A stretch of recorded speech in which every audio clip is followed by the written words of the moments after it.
So how are we today? I would guess quite confused with all that's going on. The news seems to get more serious and more scary every time we turn it on.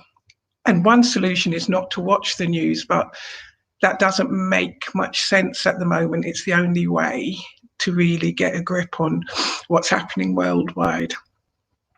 This COVID-19 is quite, excuse me, is quite a it's quite a pandemic really now. You know, there's mixed messages about whether it is or if it isn't, or legally what that means. But what it means for us, whatever it is it is a threat to the way that we do things. And that isn't me being scary. I've got no reason to. That's me being a mom. My daughter last night, for example, came to me. She's in the final year of her degree, the final couple of months of her degree, actually.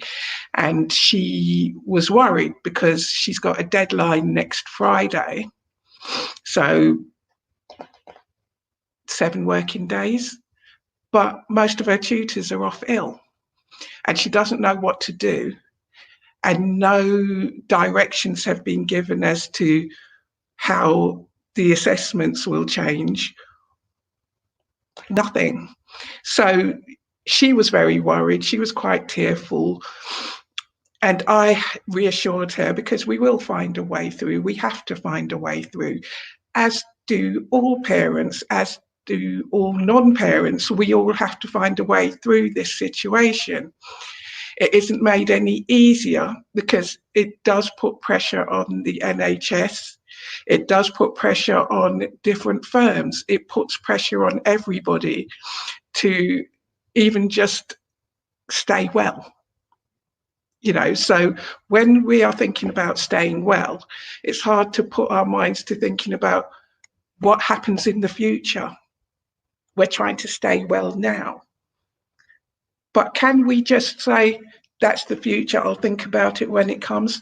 Not really, because our kids are going to have to try and make lives in the future when their future has been affected by...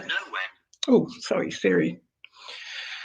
Their future has been affected by something that is out of control, something that no one saw coming, allegedly, but no one now knows what to do to stop it spread. In the UK, there's now talk of, within the next couple of weeks, having a lockdown when nobody really goes out. That, what can I say? We need to fix the barn roof now. You know, it should have been fixed before. We need to fix it now, before it really starts to rain. And for those students who are going to say, Miss Gold, could you just speak it in English? Please take action now. We have to put steps into place, you know, the same way that everybody's been going out buying hand sanitizer gel, toilet roll, baked beans, pasta. That solves the problem now, but it's like a sticking plaster. It doesn't really solve the problems yet to come for the young people who have to live through this and more. Indeed, I would say to them, as I've said to them many times, I've lived through many different viruses and illnesses and outbreaks, but as has been said on the news today, this one is possibly the most serious one in my lifetime, because it seems to, at the moment, to be a little bit unstoppable. The UK government is just trying to slow it down, but doesn't yet know how to stop it. With that being said, rather, slow it down, stop it. This doesn't affect this doesn't really have that effect that we need on the long-term aspirations of our young people.